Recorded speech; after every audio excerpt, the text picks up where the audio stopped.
Hello, everyone. It's James here. Before we get started with the show, I'm just dropping in an extra little bit here that wasn't on the version that's been out on Patreon for a day or two because we had some sad news in the Oasis fan community today and the Oasis podcast sort of listener community, which is that RSoo, Susan Tadeon, who's a lovely lady from America, has sadly died. If you're following along, if you follow on Twitter or on, I think I've mentioned her a few times. I know she was suffering from cancer for a while, and and her family jumped on Twitter today and confirmed that she has sadly died.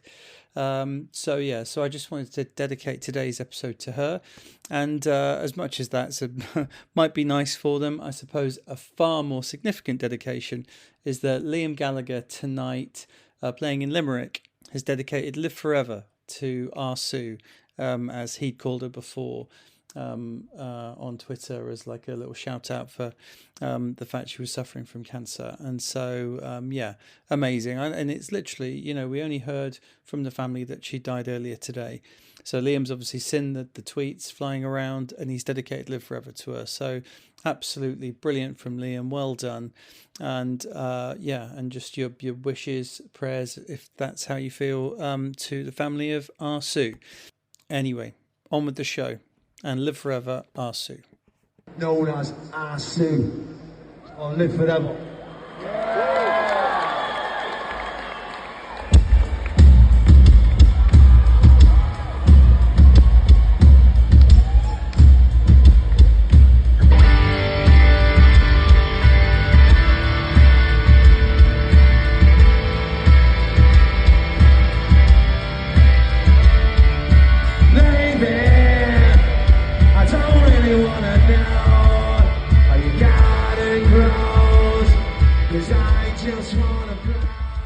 Alright, it's Liam. I want to thank everyone at the Oasis Podcast.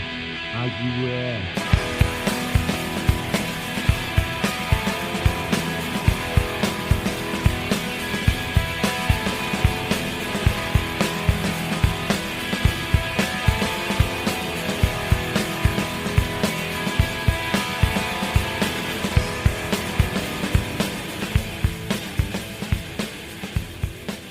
Hello and welcome back to the Oasis Podcast, the ultimate audio guide to Oasis. Hope you guys are all right. It's been a bit of a mad few weeks if you're a football fan, because we've had the Euros on. And and as I'm recording this on Saturday, we don't know what will have happened. So if you're hearing this on Monday, you probably know. But interestingly, England have got to the final to play Spain. And so, all very exciting, very interesting what's going to happen. Who knows? Anyway, I hope you guys enjoy it. But for now, let's have a new Oasis podcast episode, shall we? So today I'm talking to Anna Doble. She is a journalist and writer and an editor for BBC World Service. And as we talk about in the episode, she wrote a blog that came to my attention over lockdown, where she was like going through and listening to every album in her collection, which was interesting. And then she's written a book called Connection is a Song, and and it's all about her musical journey. So if you want to get hold of a copy, I would definitely recommend it. It was a really, really good read. Like I said in the interview, as you're reading it, you're like, God, she can really write. It's like, it's so hard to write about music, and she just writes about it so well. Especially the stuff about Oasis, it's really well written. So if you want to listen to or read a really interesting book about music and someone going through that musical journey in the 90s, then definitely pick it up. So we'll get onto that in a sec. News-wise, I suppose the biggest thing that's happened since we last spoke is that Liam has just played Transmit. Now that the DM tour is finished, he's now into these shows in these like festival appearances. So he's still playing the Definitely Maybe songs. Apparently Transmit sort of it was on TV. I haven't actually watched it yet, but it was it was broadcast on sort of BBC Scotland. So if you've got the right sort of Sky package or whatever, you can see that. So I've not watched it, but from what I've heard, it was like a good performance, but then pretty flat crowd. which you kind of expect, I suppose. Like we said, a lot of those definitely maybe lesser tracks were sort of falling a bit flat in front of like dedicated Liam fans. So when it's a festival crowd, you don't necessarily expect them to be going mad for like, Bring It On Down or whatever. I don't know, but anyway, so apparently he's performed well, but we'll drop in a little clip here.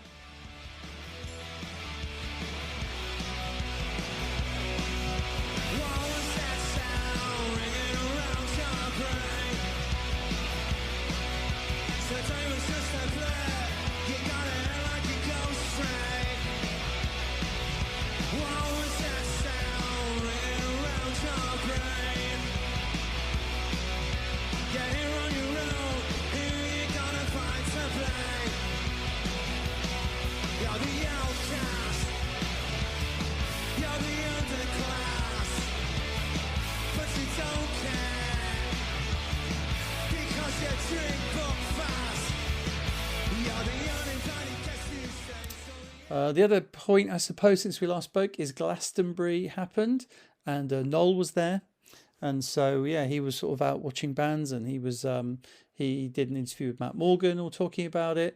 I suppose the only thing that really made the news was that he then was quoted with Matt saying like, "Oh, it's a bunch of like, it's all gone too woke or whatever," which is a classic kind of Noel bants with Matt Morgan, and made headlines, but it is what it is. They just all talk shit to each other, so what do you expect? But it did briefly make headlines, which was interesting.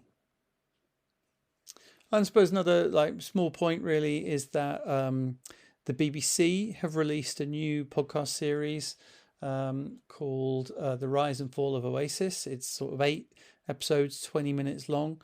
I've not listened to it, to be honest, because what am I really going to learn?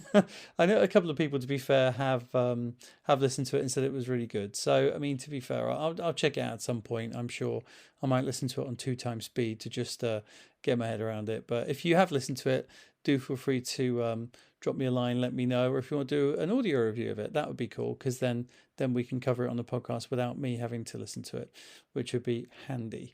All right, well, look, I think that'll do it. I did mean for this next episode to be me covering the Noel documentaries, which I still need to do. I think, we'll probably do that next time. Plus, I really want to get back to the A to Z, and I think we're going to do Head Shrinker next with our good friend Katie Georgiou. So that's going to come up very shortly.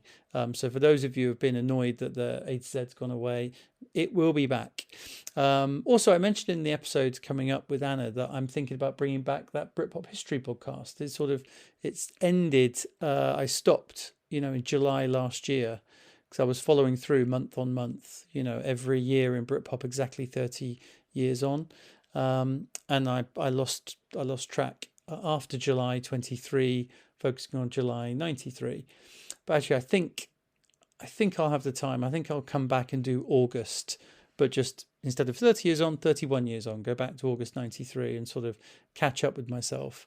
But yeah, so if you think that would be good, if you're interested, I mean, it didn't get the listeners Oasis podcast gets, but it got a few, and I know some people did really enjoy it. So I may well bring that back. Let me know if you would like that. All right. Without any further Freddie ado, who has not been playing at these Euros, let's cross over to me with Anna Doble. How you doing, man? I'm all right. It's lovely to be here, and I'm very excited to be talking about the band that wasn't Blur in the 90s. Who are they? I've not heard of them.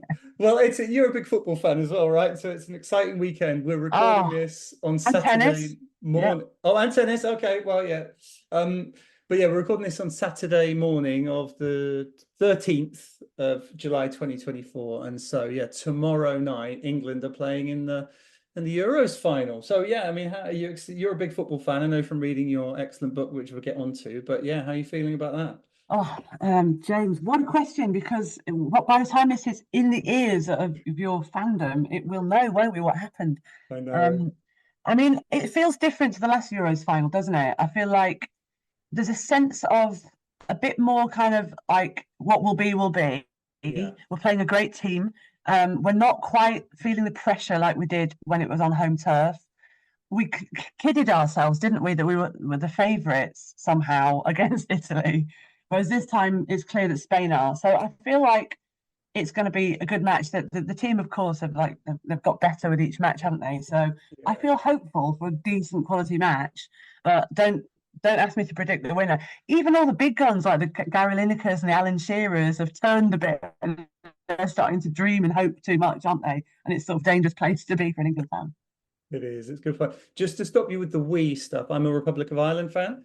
As you can tell from my accent, I'm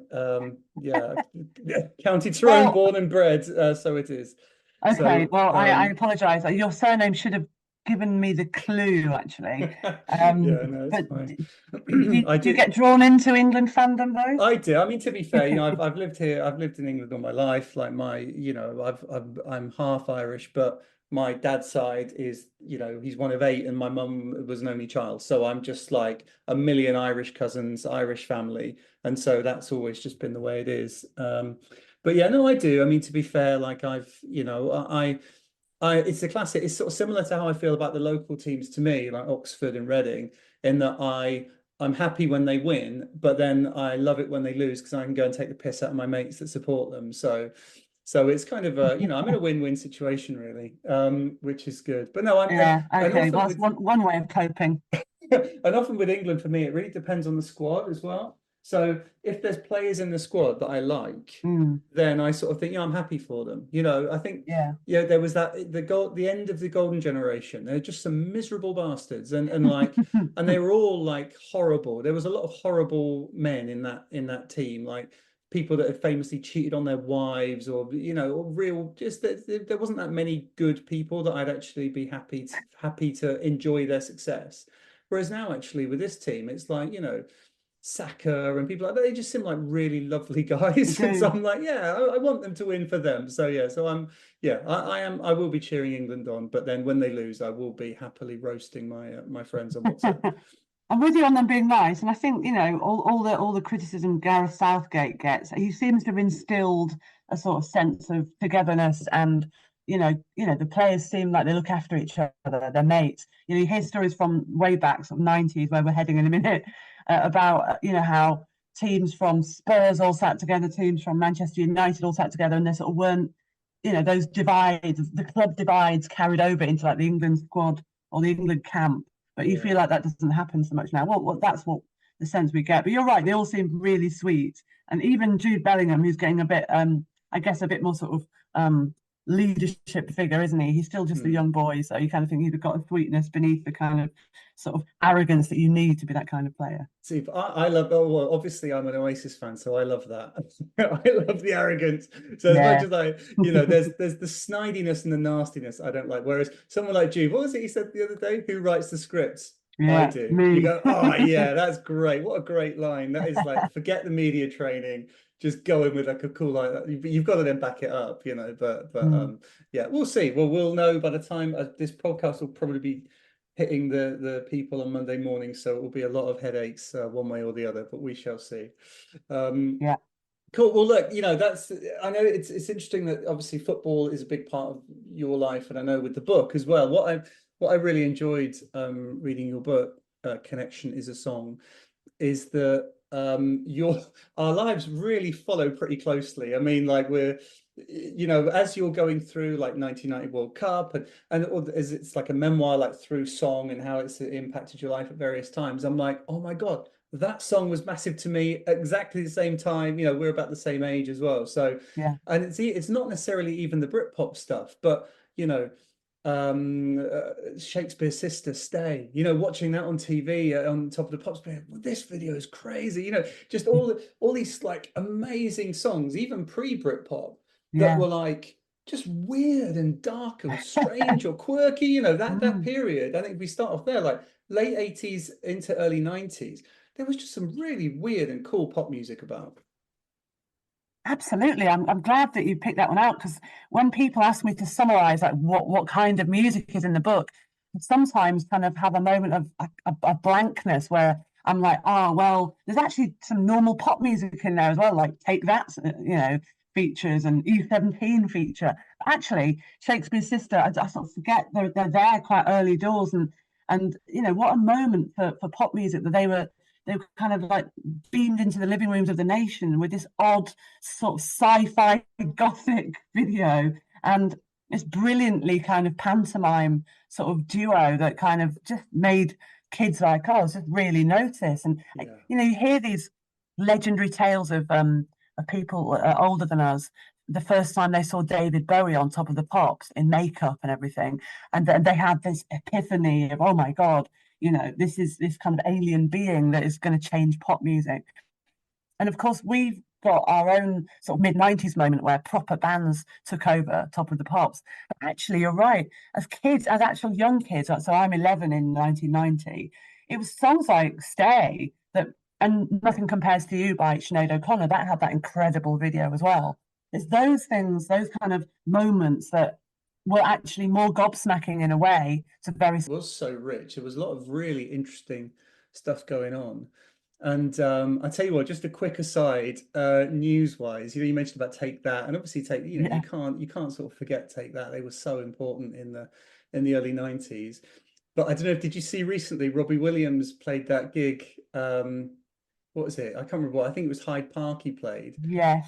Did you read about this? See his little mini Britpop nostalgia set he did. I saw a clip, I think, of it on social media. Did he do Wonderwall? No, he did. So just in the middle of his set, and it feels so like a, you know, like a end of the peer review or something. Hey guys, remember the mid-90s? He does Supergrass, all right, and he gets Gaz Coombs out to do it with him, which is fair enough. Did he do Parklife? He did Parklife, and he got Danny Dyer to come out and do it with him. And then he did Don't Look Back in Anger. Right. And you're like, good job of it. No, I mean, well, look, he can sing, and obviously the people in the crowd loved it, you know. But to me, that's just like, no, you wouldn't get like Johnny Marr going like, hey, remember this one, guys? This is you know, from the House Martins Happy Hour. It wouldn't happen, you know. That you have to have a bit of self-respect. And then I sort of criticized him, and I'm not a troll. I don't normally like to criticize people, but you know, being the Oasis podcast, you do sort of have to dig into Robbie a little bit just to, you know, just to tribal allegiance. And I did get a few people, I suppose you get the rabid fans that look out there and say, oh, well, why are you saying that? You know, he's just providing a great gig for the people. And you go, well, fair enough. You know, if you're a big Robbie fan, then you probably weren't too bothered about like, well, was someone Britpop or were they pop or were they whatever? But to me, it's just cheese. Like you avoid cheese. It's like, well, what's he gonna do next? Hey, remember this one, guys? This is Umbop by Hanson. What a tune, you know. It's like, no, come on. Record I listened to was sort of in rough chronological order, and when I hit the 90s is when I started to feel I had to write almost an essay per album. They had so many memories locked inside them. Yeah, no, absolutely, and it was beautiful. It was really well written, and yeah, and I find writing about music really hard. I mean, I find talking about music really hard because music is so special and it's so magic, and it's the way it hits you. And how can you describe, you know, do you go into like it's the way that Noel is playing an F major and then he changes it to an F minor and that's the magic, you know, or do you go, you see, or the historical context? There's so many elements. And if you don't know you know, it's which route do you go down and sort of stuff. And so I've tried to write about music, and the idea was, for me, I was like, right, I'm gonna, you know, the one Oasis book we never had is just like the history of Oasis from all the way through. And I'm like, right, I'll write the book, I'll write it. And then sort of realized, oh, actually, I'm not actually a very good writer. I'm not very good. And it's only when you read other people, like reading your blog and then reading the book, it's like, this is really fucking good. Like it's really hard to write about music. And when it's like, yeah, like I'll just jumping forward, but like, you know, the way you write about Live Forever, I mean, that's the big sort of Oasis element is you describe Live Forever. And it's great. You know, I've read a lot of really bad writing about Oasis, and I've listened to a lot of, you know, not very eloquent people talk about Oasis, obviously. But yeah, you really capture, you know, when you read that Live Forever stuff, especially, like you really capture it. So, you know, kudos to you, no question there, but it's just fair play. Thank you. I mean, I definitely don't write about F sharp and B minors because I don't know what I'm hearing. I'm not musical enough to know. But I think for all of us music fans, and especially when music kind of became such a key part of your life when you were in your mid-teens, which is fairly common. It is about the way it paints the soundtrack to the most sort of like evocative sort of moments in your growing up. You can kind of hear one chord or the start of, say, Live Forever, and it immediately plunges you into the feelings you had when you were 16, or the pubs that you were in, the awful taste of cider, the dodgy, brown cord flares that I wore over, blue trim trabs. Just one note from a song from that era can sometimes do that. And I think if you can just write about that or capture your own sense of how it makes you feel, then other people will relate to it. They may have not had the same genes and drunk the same drinks, but they can relate to it in the same way. Yeah, absolutely. And that's what I try, when I get people, they'll do like reviews of, Liam Gallagher gigs or whatever, and they'll say, I don't want to have someone go, yeah, and then he played Rock and Roll Star, that was really good. And then he played Morning Glory, that was really good. Yeah, it's like, no, that's fine. It's great. Thank you very much. But what I want to know is what the feeling was. How did you have to queue up to get in, or what were the people in the front of the queue talking about? All of these little magical elements that you sort of, that you think about, or that happen to you. That's really what it's all about. That's where I think the story is. And I like that. I like the way you jump around and so you capture the music, but then it is about the memories, and it is pulling you to these different places. Yeah. I mean, one of the memories that I most enjoyed kind of really like delving into was what it was like walking into Knebworth. And we may come back to this, but how Oasis at Knebworth in '96, the process of just getting into the park felt like, I don't know, going to Narnia or something. Like the way that were you there? Yeah, I was there. Yeah. And they had like Oasis radio, was it called Supernova Radio, playing on little speakers before you could even see the stage. And it's things like that only by writing them down, you're like, God, yeah, that really did happen. And you know what? I was really pleased to read that in the book, because that's something I've said to people over the years. Remember there was like Radio Supernova, and people were like, no. But it's like, because we got the coach to Knebworth, and they were playing Radio Supernova on the coach. And the one thing I remember is it pissed me off they weren't playing much Oasis. I remember the one thing I remember them playing was Scooby Snacks, Fun Loving Criminals was being played. I don't know if so funny. if I've just got a particular memory of that being played, but yeah, I've got a vivid memory of being like, wow, this is great. Yeah, I got a coach as well, so I came down from Yorkshire for it. But I think I might have had a similar response to you. I can remember being a bit confused by it, and then when they played like 3 Oasis tracks in a row, everyone was like, "Yeah, this makes sense now." That reminds me, it's completely different. But I went to Liverpool. This is before Liverpool became like Disneyland for Beatles, like in the probably late 90s, early 2000s, and went to the Cavern, or like what was called the Cavern then, because obviously they actually demolished the real Cavern. And the DJ was just playing shit like pop, like and like shit sort of 70s pop and things like that. And I'm like, what are you doing, man? This is the Cavern. And he played the Beatles, talking about Stars and 45. He played the Beatles Stars and 45, the Beatles like mega mix thing. And I'm like, 1, 2, 3, 4. And actually, like, with a very kind of haughty self-sense importance, I actually wrote a little note and was like, what are you doing? Like, stop playing like this terrible music. You're in the Cavern, you should be playing like the sort of the Hamburg outtakes or whatever. Yeah. And I handed the DJ this note, and he actually said over the mic, like, all right, to the person that handed me that, I'm really sorry, we got to play the shit that we're told to, that's it. So you think, oh, sorry, mate. I felt really bad about myself then. Worst DJ gig ever, where you can't play what you want to play. But you're right, they could have been playing really great kind of 60s rhythm and blues, and then bits of like, I don't know, throw in a bit of proper Liverpool, like, unheard Liverpool gems. Like, my dad's from Liverpool, so I hear a lot about all the other bands that were around the scene in the 60s. But yeah, that poor DJ. I know, I do feel bad. It's one of those things, why did I do that? I was like, just the arrogance of the sort of thing Liam or Noel might do. Well, no, I suppose Liam would have just punched him and taken over the record. Yeah, he wouldn't write it down, yeah. But going back to Knebworth, you were saying there, like, I mean, you were, you're happily to admit this, and it's fine. You can, it's a safe space here. We are a broad church. You were a Blur fan, a card carrying, pro Blur in the Britpop wars. It's fine, it is okay. That's all right. You won't be well, I won't be publishing your address, but you can be safe here. But yeah, I mean, but you still, and I think people don't realize this, it wasn't like one or the other. You did tend to favor them. But I even remember I was reading an old NME article where it was like, the big question a lot of people were being asked in 95 was, are you Blur and Oasis? And the answer a lot of people was either both or actually Pulp. You know what I mean? Yeah. So or like Space, or various Yeah. other bands at the time. But yeah, I mean, you going into what was the idea? Was it just that you still loved Oasis even though they had this battle with Blur the previous year? What it was I was an absolute, like, really a real magpie for music, and still am really, but certainly at that point reading the NME, the Melody Maker, all the other magazines, Select Magazine, every week. And I got the chance to go to Knebworth basically about 3 or 4 days before.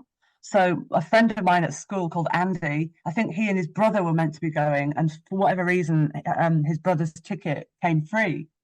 And I think just because he knew I was into music, and he may have asked other people ahead of me that couldn't go. I mean, they must regret it. I just remember Andy coming up to me and saying, I've got Knebworth tickets, and I've got a spare. Do you fancy it? And I wasn't like really close friends with this boy. He was just a nice lad. We played tennis together and stuff. He even became a golfer, actually. And so just thought, well, I've got the chance to go to what is being billed as like one of the biggest gigs, ever, like in terms of size, just pure size. Nebba's obviously already legendary in rock and roll sort of terms. And I just thought, I've got to go. I actually almost had a little moment of like, I was like 16, 17, what are we in? Yeah, I'm 17 at this point. I knew that it was going to go down in history as like the most famous gig of the 90s, and I think it probably is. And I just almost had a premonition, I swear this. And so I just thought, I've got to be there. And so I said, absolutely, thank you so much, and whatever, paid him for the ticket, and like you, got a coach together. So it wasn't even like, oh, but I'm a Blur fan, can I go? It was just I knew this was going to be a key moment in the decade. And like I said, it's almost like my older self was saying, do it, take it. And I just thought it would be a really fun experience. And so just because I did have that little cheeky bit of tribalism in me, I wore a Blur t-shirt, which I think if I'd been a boy would have got me into more trouble than the fact I was a sort of skinny, quite young looking 17-year-old girl. So I think I had a shirt or a tracksuit top to protect me if I needed to cover up and stop myself from being attacked by Oasis boys in their hats, in their, what do you call it, manny hats. But it didn't happen. Everybody was in just the mood was just so sort of excited and buoyant and fun. And so I just wanted the experience. And the other thing was I wanted to see not just Oasis, but the support bands. It was a brilliant lineup. I saw the Manic Street Preachers that day as well, and fell in love with them almost, on that day that I went. And the other thing that I do write about in the book is I was lucky enough to be in the bit of crowd where Liam and Noel like rode by on a golf buggy. So we just saw them all of a sudden, and a lot of fans hadn't even clocked that it was them. So I just thought, there's something here, and I'm lucky to be here. It's only by a quirk of like someone else couldn't go. And now I've seen the actual stars of the show literally go past me in a golf buggy. I've seen the Manics. I've fallen in love with them as well. And it was beautiful weather. So it just felt like everything was right, and I needed to be there. But I did kind of, and when Liam came on at the gig I was at, I think, was it the Sunday? I can't remember which way around. Yeah, you were but he Sunday, came on. He came on singing Park Life, or like doing a spoof, like his tape version of Park Life. So it sort of felt like it was meant to be that I was hiding a Blur t-shirt. No, that is cool. People forget that, it was a Britpop mini festival basically, and you've got, the day I was there on the Saturday, so I had The Prodigy, But I didn't get Dread Zone. So I think there's a good, but you got Cooler Shaker as well. That's right. That's right. Yeah, but we got Bootleg Beatles, Chemical Brothers, Ocean Colour Scene, Mannix, Prodigy, Oasis. So, I mean, what an unbelievable lineup that is. And Yeah. I think you guys you didn't get Prodigy, but you had Cooler Shaker and Dread Zone. So, yeah, I mean, it's and like you said, I completely agree. It wasn't like I think we joked about our message before setting this up, is that like when you look at it now, when you look at like the footage of the time, it's so young. The crowd is so young. I mean, like you sort of think Oasis gigs get a bad rap and Oasis fans get a bad rap, but I think that's more for what it became in the 2000s, and it then became more tied in with like football hooliganism and like just this sort of chucking piss around and like and being deliberately aggressive and crushing like you get at football, where you like used to get football, but no, it's sort of that wasn't the case in '96. It was a lot more a lot more friendly, a lot younger, a lot more female as well. There's a real split when you see the footage. Yeah, no, my memory is that I didn't particularly feel like I was in sort of a male sort of environment. It was just loads of young kids, like a bit like you say. It just felt like a festival of all the music as well, and that the drama of when would kind of like how would Oasis reveal themselves, and like would they like in my case little cameo appearances in the day, would they appear with other bands, and obviously Ocean Colour Scene were best mates with them and all those connections that there were then. It just felt and it was really useful. And I guess I mean the term dad rock hadn't been coined back in '96. That came in the 2000s, didn't it? So which is harsh in itself. It's fine to be a dad and it's fine to like rock, but it was a great atmosphere. I didn't ever regret it. I was always very, very grateful to have gone. And look, I might have been quite into the tribal thing then, but over those years since '96, like in many ways, in the book, I'm really harsh on other things like Jamiroquai. When I read the book back, because I had to do the audio book, I was like, God, I'm really a bit mean to Jamiroquai. It wasn't that bad. Just that everybody in my hometown seemed to like put Jamiroquai on the jukebox in the pub, or have a Jamiroquai sticker on their car. Just seemed to be kind of like the sort of universal towny sort of artist that people like dodgy nightclubs would start with. So in the book, I am sort of writing on behalf of like my teen self, where it was very important to plant your flag and say, I like this band, but not that band. But I always loved Live Forever, which is why I have in my hand right now, actually, the cassette that I got of Definitely Maybe on the market in my hometown. I remember getting Park Life and then getting What's the Story, Morning Glory, and then I remember getting Definitely Maybe off the market. So I got like almost like a weird bootleg copy of the album, but I loved it. Yeah, so this is I've not seen this one before. I mean, I'm not a big Oasis collector. I mean, I'm part of the sort of Oasis collectors group and things like that, but I've never been like a big collector that's aware of all these quirky ones. But yeah, just tell us about that. It's like a cassette version was sold to like the Middle East or something. Yeah. So basically I'm from a town called Knaresborough. I went, and there was always this stall that sold tapes, and even like current releases you could sort of get for like £3 rather than whatever £7.99 or whatever they were in Woolworths. So I one day was there in like 1995 probably, so a year later after its release, and I just saw Definitely Maybe. Then I thought, oh, brilliant, I'll get that bargain, because I think up until that point I would have had like just a copied version, like on a TDK tape or whatever, from my friends. Most of my albums as a mid-teen were like copied off friends, or even more old school, going to the library and hiring it from the library for a week and then copying it. Absolutely. But yeah, so I sort of saw Definitely Maybe, got it for, I'm pretty sure, £3, and took it home, started playing it. It's perfectly good quality. It sounds like as it should.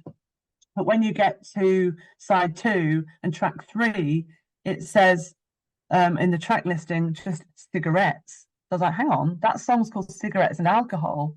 Like, why have they printed it wrongly? So then I opened up the inlay properly, which I can show you actually in a sec.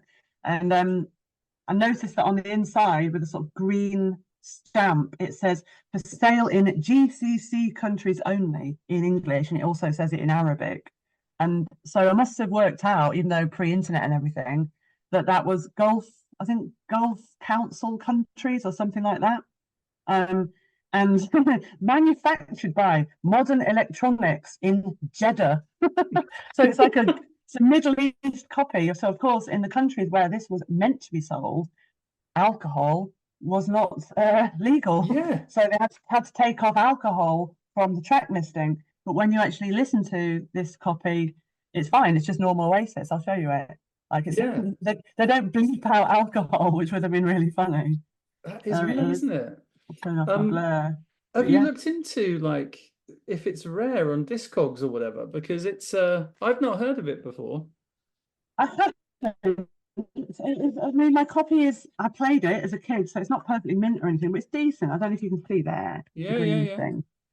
Yeah, it's crazy, no, isn't it? Because it's not like a bootleg one, you know, like it is an official release, but it's just one I've never been aware of. I mean, maybe in the collectors group, you know, that they'll go, oh yeah, there's thousands of them out there, but I've never heard of it, to be honest. Well, I imagine that it came in a suitcase from someone who went on holiday and bought like 20 copies or whatever. And maybe, you know, that's how it found its way to the UK. But you're right, I should find out. I think I've tweeted about it before, hoping that some Oasis collector would come along and say, I want it. So here's your chance, people, again. A slightly battered cassette box, but inlay intact. Distributed by that well-known record label Megastar in the Middle East. So, God knows, it might be worthless. You know what? And I've Googled, I can't find it. So yeah, I think you've got you might have something there. You might be able to retire early, Anna. You never know. There you go. Be lovely. There's some pretty mad Oasis collectors out there that might want to take that off your hands. But I'm sure you wouldn't part with it though for sentimental reasons. No, I couldn't possibly. Of course not. We'll see. Yeah, absolutely. But so is that, like you said, you've got definitely maybe, but you were part of the gang that was like, okay, you got into Morning Glory first and then went back and got into Definitely Maybe once you got £3 together to get a hold of it. Yes. I had the single of Live Forever on CD, so I must have bought that in my local record shop, and so I had the single of Whatever as well. So I mean, as a kid in mid-teens, mid-90s, I was buying a lot more singles than albums, because you could pick them up, like, obviously, you know, sometimes they'd be 99p, wouldn't they, in the first week to bump up the sales. So I'd get them, or 50p bargain bin tapes, and then I would get albums as and when I could afford them, and until then I would, like I say, take them off friends or take them from the library.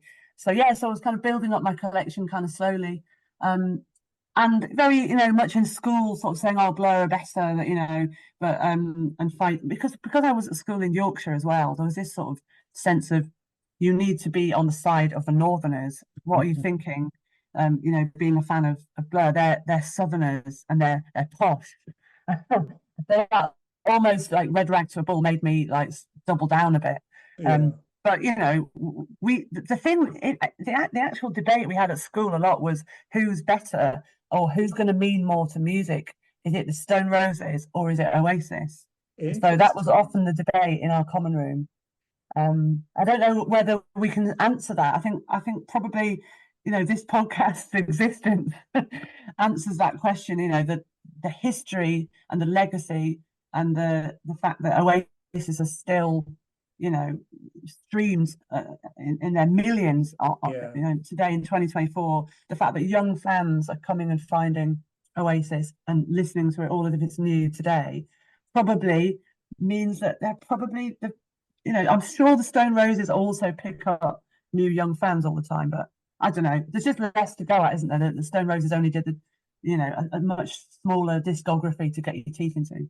Yeah, I think that's it. I think you've got, like, I mean, if you think about it though, like the reverence that Oasis hold for the Stone Roses though, that's the mad thing. So that even though that other people went on to sell more than them, or, you know, or if you take it on a football thing, like, you know, like Cantona came to Man United and was the person that changed everything. But he only played, you know, I can't remember, I don't know, he was there for like 5 years and scored like 100 goals. Whereas then you come, like Wayne Rooney comes in and scores double the amount of goals and plays twice the amount of games and wins far more trophies. But actually, if you talk to most Man United fans or older ones anyway, it's like, well, who would you have, Cantona or Rooney? They would pick Cantona every day because it's the catalyst, it's the special, it's the special one. It might only be far less moments, but they're more powerful moments. You know what I mean? So Yeah, I do. It's a really good analogy, actually. And back in the sixth floor, by the way, when it was Oasis v the Stone Roses as the talking point, I think I used to just drop in the Smiths and walk away. In terms of like Mancunian influence on music, and Noel Gallagher himself would say, look, like the Smiths' lyrics influenced him probably more than any other. I know I guess Morrissey's not done himself any favors in the modern world, but No. I know that lyrically you can't really argue that the influence of those sorts of lyrics about funny things, about very British things, about sort of odd characters, and the sort of that it couldn't possibly come from anywhere but like the north of England.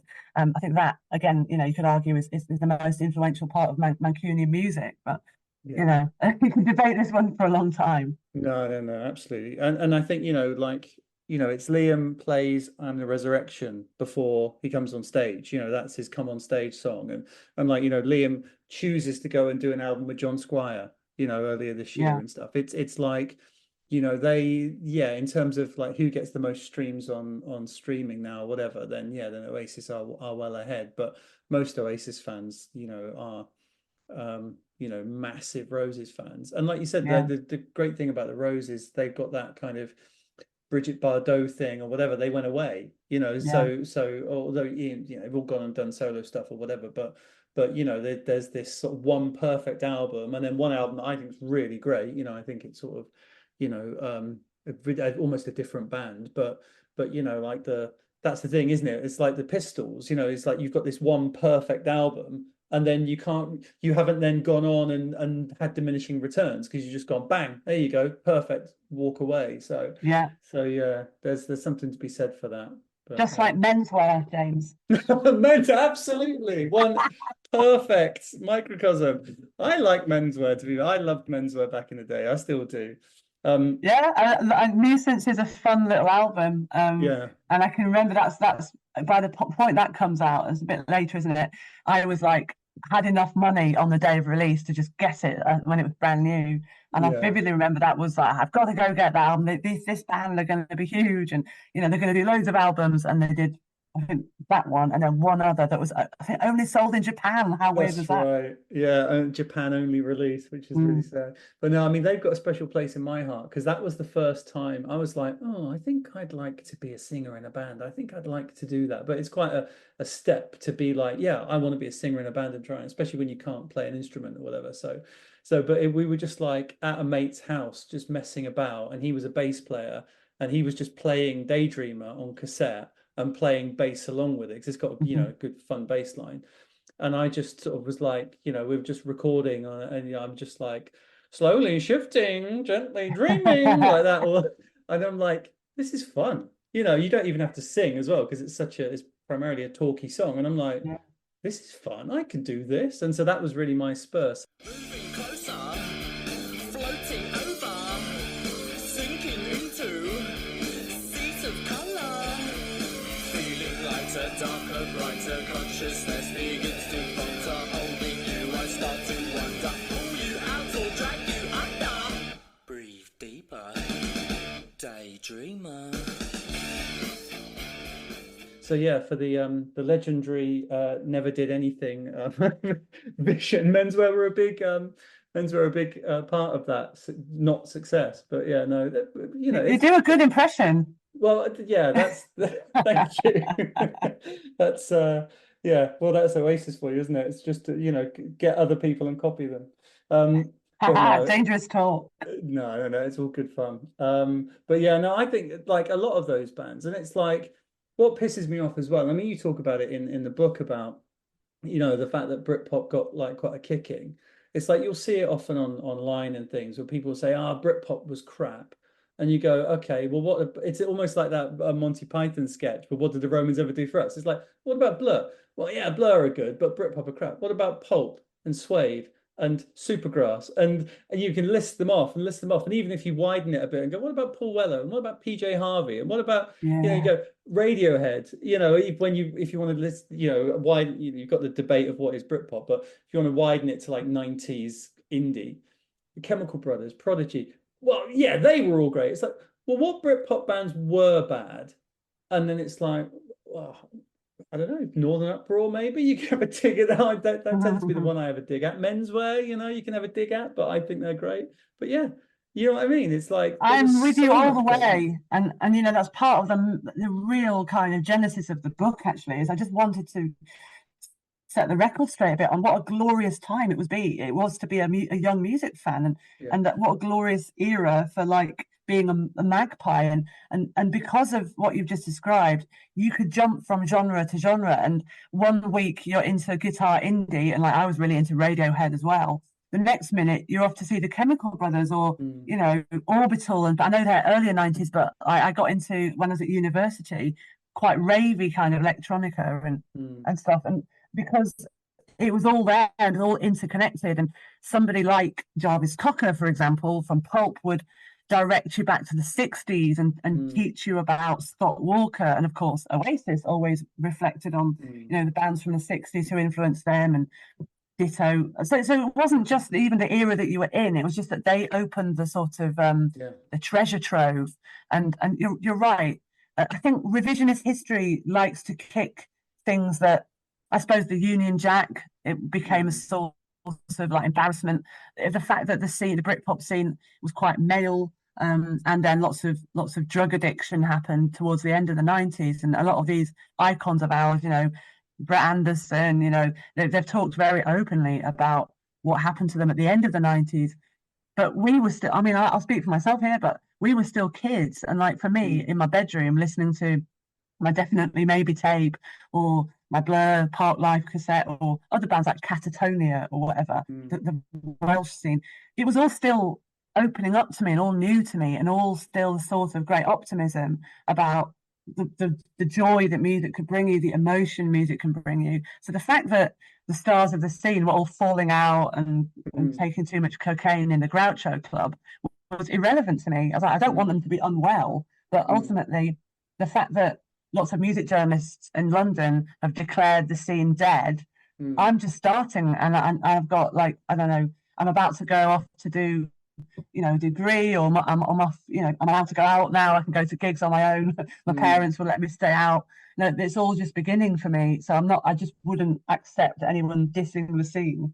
And now, like, yes, it was quite male, but as I've said in the book, I, as a girl getting into music at that time, I felt like there were loads of bands with female front women. Elastica being the one that was my favorite, but also Sleeper, Skunk Anansi, Echo Belly, loads of bands. Oh, cool. Kaniki, with cool women showing girls that you can be like, you don't have to just wear a frock and be demure. You can be the singer, you can be the bassist, you can be the drummer, whatever. And all of that is a bit forgotten when everyone kicks off at Britpop now. Yeah, no, absolutely. I agree. And there's been quite a lot of these think pieces about, well, look at pre-Britpop, you had like, Bjork and PJ Harvey and people like that, and it all went a bit male afterwards. And there is some truth to that. And I think, once then you do get flooded with a lot of those sort of, lesser bands probably, but still really good. But no, I completely agree. And I think it really depends, I think, on age. I think you're about a few months older than me, but we were similar sort of, experiencing it that little bit younger. And so I understand if you're like 24 when Definitely Maybe comes out, and you've gone through, so your teenage bands were like, the quirkier stuff in the like late 80s, early 90s. I can understand then if you are then the same as I sort of were, dropped out of, that sort of music, was interested in different stuff in the 2000s. I think that's probably where it is, that you've got people that were like, they sort of feel, it was kind of over by then. So I think it is very much an age thing. Like, and then that even goes back to the 60s, like the mods, the mods who are a bit older, like scoffing at the mods, you know, who were listening to the Beatles and stuff in '64 and being like, "Oh, I can't believe you listen to that crap. You know, why aren't you listening to kind of Miles Davis, you know, whatever?" But you know, it is very much, you know, it's these years, literally 1, 2, 3 years, and it's almost like when you talk to people, say, "Well, how old were you when Definitely Maybe comes out?" That to me is such a big thing because you can really tell what people's views are going to be, and I still judge people on that now. I still think, you know, like Pepe playing for Portugal, he's 41 years old. I'm like, yeah, he's old, but he was still only, you know, 12 when Definitely Maybe came out. So, you know, but yeah, I mean, going back to what we're saying, like that sort of era when people go, "Oh, well, it was over by 95." Okay, well, let's look at the best albums, Enemy's best albums of 97, shall we? Spiritualized, Radiohead, Verve, Primal Scream, Vanishing Point, Super Furry Animals, Radiator, Corner Shop, Mogwai, Teenage Fan Club, Supergrass, In It for the Money, Daft Punk, Homework, Chemical Brothers, Dig Out Your Hole. The list of 1997 best albums, or like even if you go to 98, there's some amazing stuff in there. And so yeah, maybe it wasn't kind of as vivacious and young as it was, and it's a lot of people onto their second albums or third albums that are then, you know, going through these things. But actually there's so much richness in that period, and I think get us then being a little bit older, sort of 17, 18, then you start to appreciate it more, I think. So I think the timing was perfect. I mean, stuff like so OK Computer is 97, isn't it? So and obviously the Bends, you might argue, is Radiohead's sort of all-time most loved album. But I can remember being absolutely mind blown by OK Computer, because and it was because we'd had the time to understand, like a bit, like you say, a bit more the depth and the sort of weird journeys music can take you on. That by the time OK Computer comes out, we can handle the oddness of some of those tracks, the sort of insanity of like the kind of getting inside Tom York's. Is that when's Be Here Now? August 97, yeah. Yeah. So Oasis was sort of, they were probably, I mean, it's pretty well documented, right, that they were doing a lot of drugs during the making of Be Here Now. So there was that sense that the big success stories of Britpop, like, you know, were having their more dark days, you know, Jarvis Cocker on This Is Hardcore, or Damon Albarn writing the eponymous Blur album, you know, and then this sort of the kind of more hazy early 90s sound that came back in. But Oasis were almost just still loving their own myth, weren't they? And putting, you know, tucking cars in swimming pools. And so kind of in a sense, they just kept the dream alive of like the madness of the mid-90s boom a little bit longer. Yeah, absolutely. They're keeping the party going. Yeah. Whereas then, yeah, I think a lot of people kind of pick out, you know, we've had a lot of discussions about, you know, well, when's the start of Britpop, when's the end of Britpop? And I think that generally, you know, Britpop memories, and I especially, like, it's like, okay, well, if you start off with Pop Scene by Blur as the first point in 92, and then you end with the release of Party Hard, which is the last single from This Is Hardcore in, like, I think it's September 98. And I think that's pretty much like, okay, that's the core part. Then when you get into Blur's, you know, With No Distance Left to Run and Tender, that's not really Britpop now. You know what I mean? That's different. And then Oasis come back with Standing on the Shoulders in 2000. That's not Britpop now. You know what I mean? We're into a different thing now. But so we sort of tend to think of that like 92 to 98 as those kind of those are the kind of core years. But I think I'd be happy with that definition. I like the idea that Pop Scene kicks it off. I think because of the Stuart Maconie Select magazine article that declared, you know, the birth of a British scene, with obviously Brett Anderson, but also like bands you wouldn't expect, like the Auteurs and Denim and Felt on the cover, and Saint Etienne, who I absolutely adore. But, people think, because he coined the phrase then of Britpop, Yanks go home, the birth of Britpop. People think it's 93. I often do argue though, and I love that 92 is there, and I think Modern Life is Rubbish is a Britpop album. But I feel like 94 is really, so 30 years ago now, is when it was really beginning to feel like a scene, and that those big albums, so Definitely Maybe, Park Life, and His and Hers, were all released within this spell, weren't they? Exactly 30 years ago. So the last of the trio is Definitely Maybe, isn't it? So in August. So yeah, I feel like for me, and then as discussed, because we're 15, 16 at this time, or you might be a bit bit younger, I couldn't afford to buy the albums on release day. So No. for me, I discovered them in 95. So 95 is the year for me that I actually had the money to start going to gigs and to buy the albums and stuff. So, but 92 to 98, I would agree with, yeah.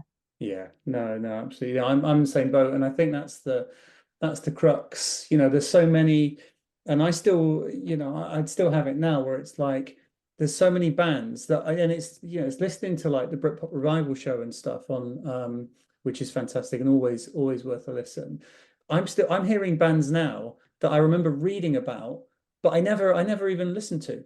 Because I would like read The Enemy and read The Melody Maker, and you might catch one song on on the evening session, but I couldn't go out and buy the 60-Foot Dolls album. You know what I mean? Because I've spent my pocket money, Yeah. So I spent it on buying Cooler Shaker K. So I'm not gonna, how can I go out and buy My Life Stories album? I haven't got any money left. So you know what I mean? So it is literally a case of borrowing. Like, it dawned on me, I never owned Morning Glory until much later, just because I had the tape copy of, I think it was when I was going to uni in September, October 1998. I'm like packing everything up. I'm like, oh, I've literally got a gap in my Oasis records, and it's Morning Glory because I never bought it, So I got Morning Glory for Christmas. I think I made sure that my parents got me it because so it would have been the end of the year that I actually got my hands on it. And before that point, as I say, I would have borrowed it off my friends and taped it, and or got the singles. But one of the bands that I always talk about as the sort of one of there's loads of lost Britpop gems. But for me, do you remember Geneva? Yeah, of course. Yeah. Yeah. Because I feel like maybe more people love the album than I realised. But further, and the track on it that I most love is Into the Blue.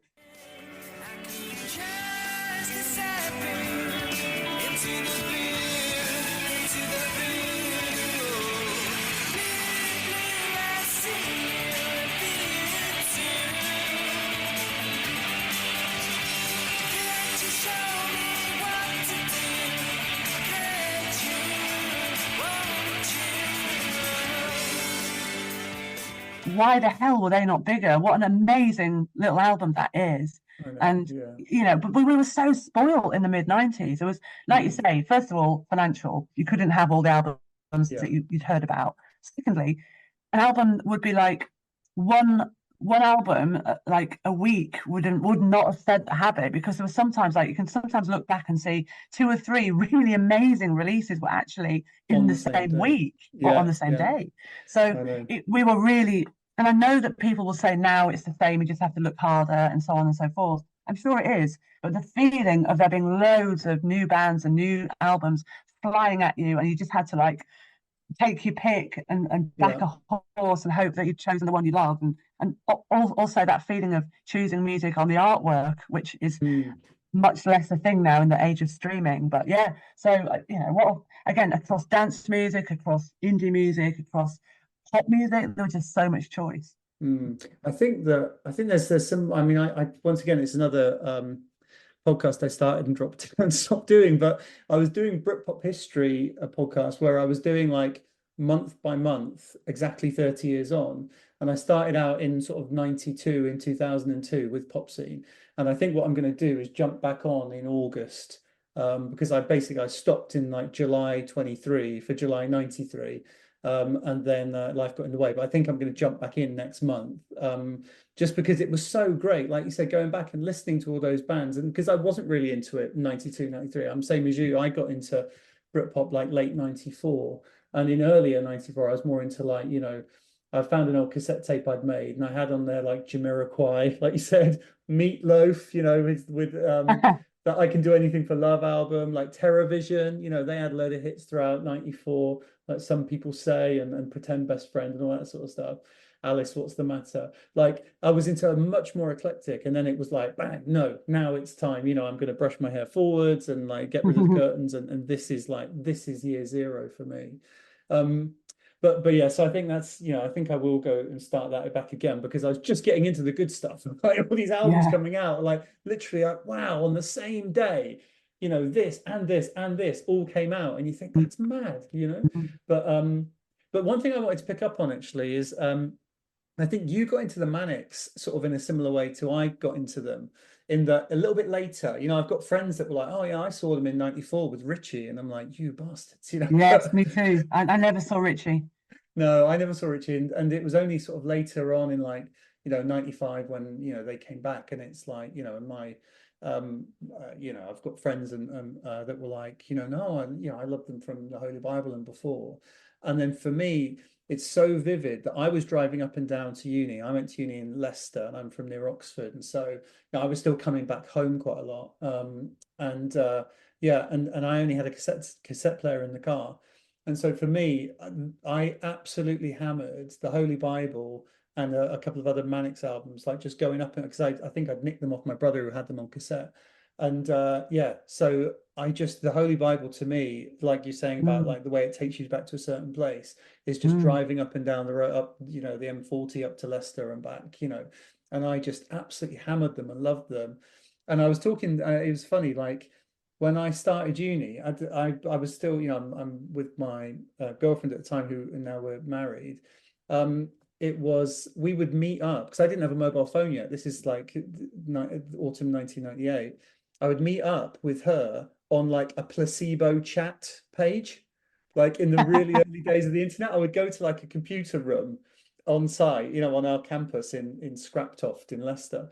And yeah, and because a friend of mine, this girl Kate, was really into placebo, and she would go onto placebo chat, and you could go in and you could direct message people on this placebo, and it was like just a really, Brilliant. I was like, and I'm not a big placebo fan, but it was just a way of staying in touch with my girlfriend who was still at home. It was amazing. But that time, and it was like, oh God, that's so mad that I didn't even have a mobile phone. That was the only way to sort of stay in contact, and was I love then it. and placebo chat. It's mad. Yeah, I it's actually so Googled it the other 90s. day. So I sent my first email in the first term of university. So Wow. would have been September or October 1998. And I Yeah. can remember on my course, and I was at Leeds University, that they actually had a little module which was showing you how to send an email, how to do an attachment, how to search the internet. So we actually had a class on how to use a search engine. Wow. And I can remember, like you, like finding yourself in a placebo chat room. The first things I, of course, searched were like band names, and I can remember finding little sort of early versions of, like the website for bands I loved. I think I was looking at Saint Etienne. Who else? I just remember there being a really cute, like what we would call a GIF now, like flashing little kind of animated characters. Was it Cass or another smaller, maybe a kind of blue tonesy type band that had actually like nailed it and actually got quite a cool website earlier than the others. But anyway, I can remember that feeling of like, oh my God, I can just type any words into this box and like find stuff about the music I love, and like eventually, like you, find other people. and all that. Then the early days of social networks like Friendster came along. Oh, really?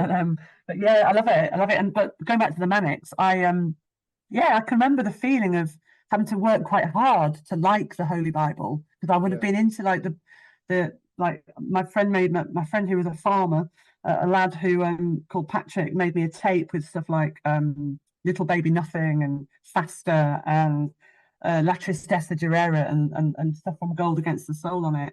And then I finally could afford to go and buy the CD of the Holy Bible, and I got the copy with like the face of Christ repeating across it. So it's pretty kind of hardcore and a little bit like heavy metal-y, wasn't it? The whole vibe. Yeah. And I can remember putting it on, thinking, "Ooh, I might have bitten off more than I can chew here. This is not like Gorky Zygotic Monkey or like a pleasant tune that that kind of easy to like music."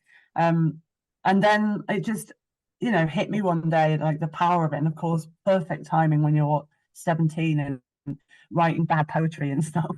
Richie's lyrics came along at the perfect time for me. So I then kind of worked my way back through the Manics albums to the early 92 sort of era.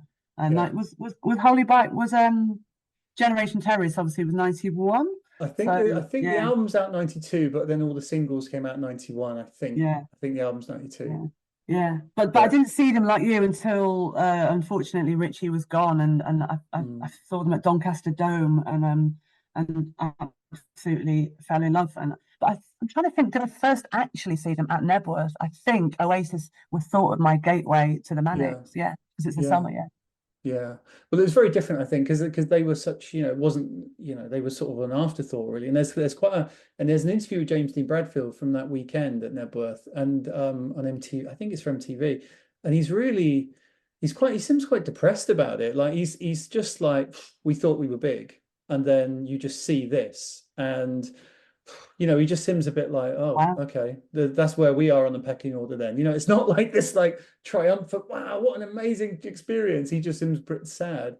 But yeah, like I think by the time you get to like 90, the sort of when they first come back, they're wearing the cargo pants, in the 96, Yeah. everything must go. And I think it's then when you get into 98 and Nicky's like, no, there's all the thing like I love hoovering.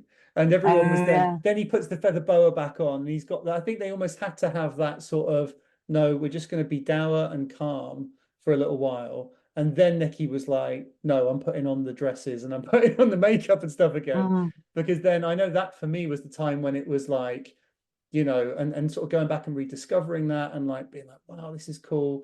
And I remember at the time, like, going out and wearing eyeliner and like being like, yeah, this is great. I love this music so much. And I remember getting into an argument. It might have even been on Placebo Chat of someone being like, oh, who's the best bass player? And someone saying, oh, is it Mark from Ash? I think whatever the bass player from Ash is, it's called Mark. Oh, it's Mark from Ash. He's so handsome. And we'd be like, how could you? Nicky Wire was the greatest writer of our generation. And just being once again so fervent, and so caring about it so much because I loved the Manics so much at that time. And yeah, so it was that gap really between Oasis had gone away before they then came back in 2000. And I really got into them and then much more political music. And, and there's the bit in Faster when he says, I'm stronger than Mensa, Miller, Mailer. I spat out Plath and Pinter. And it's like, right, scribble those down. Plath, who's that? Pinter. Oh, Sylvia Plath, Belgium. Absolutely, me too. That's how I learned about it. And it's awful, isn't it? Because you think, God, my English teacher should have introduced me to these names. But no, it was the Manics. But it's interesting to me to hear that you kind of did the eyeliner thing, because probably unfairly, I thought sort of in the tribes of Britpop, Oasis fans just sort of found boys in eyeliner to be, their enemy. But you're telling me there was actually a lot of crossover? No, I mean, I think because I was in a band from like 90. When did we start? Like 97, like 96, just playing school gigs, but then actually playing like proper gigs in Oxford and Reading and into London into like 98, 99. So we just missed it. We were very Oasis and Charlatans-y and Stone Roses-y, and so we were just, okay, we missed it by a couple of years. That's the only reason we didn't go on to be mega famous, obviously. I'm sure that's true.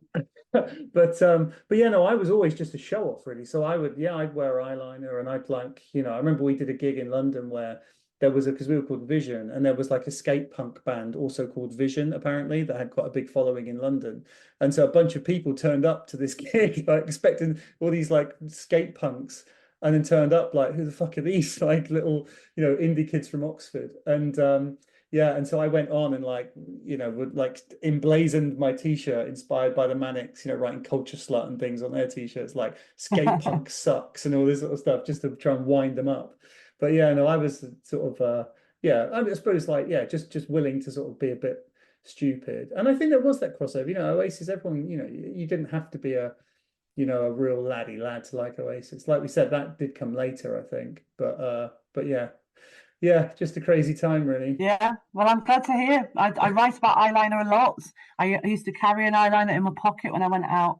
Just to try and convince boys to put eyeliner on. on. I did. I honestly used to pin them down. And the brilliant club in Leeds called in the Cockpit used to be on a Friday night. It was called Brighton Beach. So it was basically a mod night. Yeah. For loads of boys would. In fact, there used to be a really cool sight of like a row of Lambrettas and Vespers parked outside. So you knew you were in like the right place when you could see all the bikes were there. And I used to go in and obviously dance around to like 60s music and then Britpoppy music and then I would get my eyeliner out and say, right, let's get your eyes sorted. But then the boys would be like, no, but then also, but Damon wears eyeliner, you know what I mean? So it's sort of, you know, and the I had beads. quite a willing participants, but yeah. It was cool. It was exciting. Yeah, I was still the other day. I put on some beads, and then one of my kids was like, "Oh, Dad, that's a nice necklace." I said, "It's not a necklace. It's beads. I'm not wearing a necklace. Yeah. Let's just be very clear about this. It's beads. Damon wears them. Look, watch Star Shaped." But on that front, actually, I was going to just say, so Star Shaped was a massive film for me. As you know, I take it you're aware of Star Shaped, the film. Yeah, I love that. I actually watched it again. It's on YouTube for people who haven't got the original VHS like we do. But no, it's mad. I mean, he's kind of obnoxious, isn't he? He's basically drunk throughout. So yeah, I feel so bad for Graham throughout that period. He just looks so pissed off. Like Alex is just such a twat, and you just see Graham like just desperately trying to be anywhere else than in the vicinity of Alex James. And then Damon, but no, I loved it so much. And then actually, coming around, we've got the Blur film coming out in a couple of weeks, which is exciting. Yeah. I'm looking forward to it, but you are dangerously talking of Blur quite a lot on this Oasis podcast, James. Oh, we love, but like we said, it's a broad church. We love all the music, and people have been listening to this podcast for 7 years, then they accept that we cover all of it. But cool. Well, Anna, so I suppose so I mean the book's out and it's done really well. Have you been pleased with how it's done? Well, do you know what? I'm just so happy to hear like little anecdotes of people like yourself who've read it and just been sent straight back to their own teenage bedroom listening to music. I've had, it's been about 6 weeks, 2 months. It came out in May. So there's been enough time now for people to have read it, and there's an audio book as well on like Audible and stuff. So people who aren't so keen on reading have had time to listen now. And loads of it's just so lovely. Like it just sparks conversations like this one.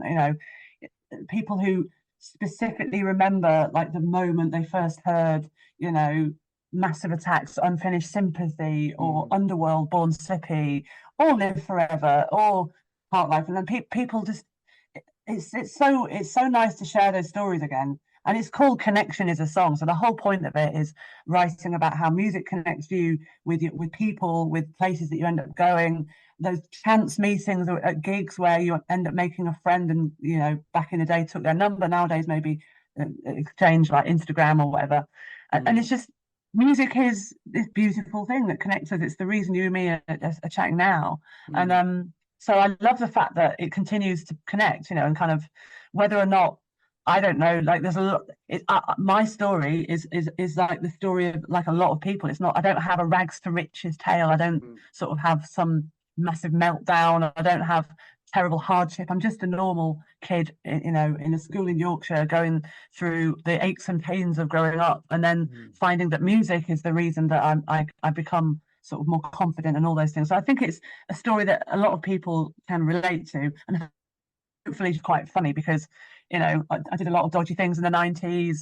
I puked cider often. I'm sorry, Mum. When my mum gets to that bit, I'm so sorry. She'll be like, you didn't need to include all of that.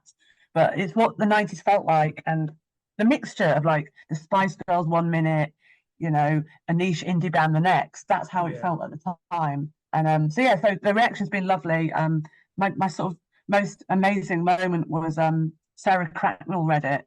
From St. Etienne and enjoyed it and said it reminded her of like being in a band at that time. Like, my God, we were just the fans like waiting for your singles to come out, but she was remembering her own experience of being on tour and stuff. So lovely reaction, and I'm doing a few festivals and stuff this summer, so I'm going to be talking about it in Fields, which feels the right place for it. Absolutely, very exciting. When you saw that from Sarah Cracknell, you're like, can I come around your house and have a cup of tea and like just be in your vicinity, please? Yes, yeah, I was. It's an absolute dream come true. But maybe we need to get a copy to Noel or Liam. Who would like it the most? Well, Liam, famously, one of the Oasis books, I can't remember, one of the officially approved Oasis books, one of the photo-based ones, has a foreword from Liam. I think it's the only foreword he ever did, and it just says, "A book without pictures is a shit book." So I don't think Liam is going to read it, to be honest. Like, I don't think his reading goes beyond, like, the back of a fag packet. So I think probably Noel will be the better person to get it to. I'd suggest. Yeah, yeah.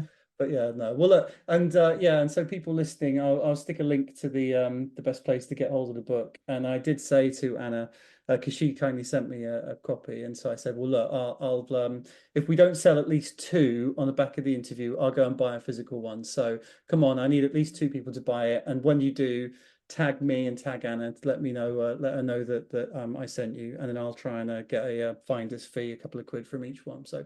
Well, that is very generous of you, very, very kind of you. And I will just say that if people do prefer listening, then if they've got a Spotify subscription, I know you shouldn't be endorsing specific platforms, James, but you can just listen to the book through like your Spotify. It's just there amongst the audiobooks. And then there'll be a paperback. So, if you want one, you can chuck in your bag and carry around with you. That will come out in February. So fingers crossed, people will enjoy it. But it's been really fun talking to you.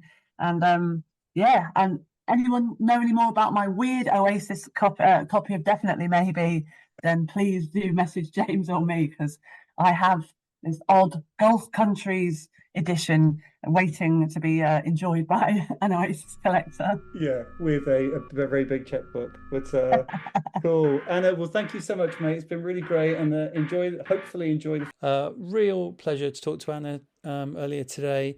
Very cool. Like I said earlier, great writer. Go and pick up a copy of the book, and do, like I said in the interview there, do please tag me and tag Anna on Twitter or Instagram if you do buy a copy, because then I can feel smug that her appearing on the Oasis podcast has helped to sell a few. But yeah, and if we don't sell at least 2, then I'm going to have to go and buy one anyway. But there we go. I'd be more than happy to. Joking.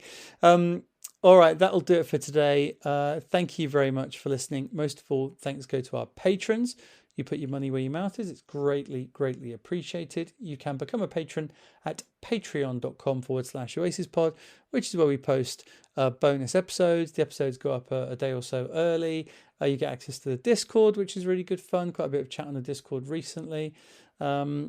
It's generally, you're helping me out, which is, the greatest thing, that warm, fuzzy feeling in your stomach, I suppose.